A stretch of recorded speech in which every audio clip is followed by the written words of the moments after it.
To uninstall an app on your Galaxy Watch from your Samsung Galaxy S25 Ultra, go to the app screen, find wearable app, and then tap it. Tap app screen.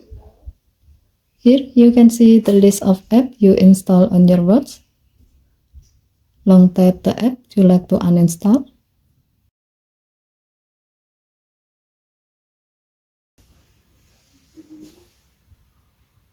And then tap uninstall to start uninstalling the selected app. Tap uninstall to continue uninstalling.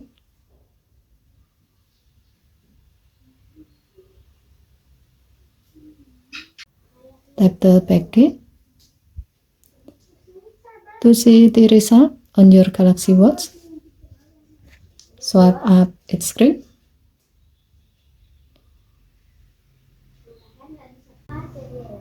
As you can see, the selected app has been uninstalled and is no longer be displayed on your Galaxy Watch app screen.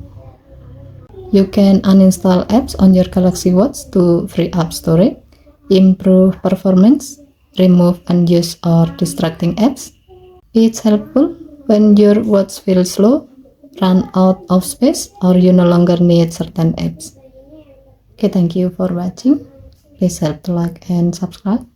Have a nice day.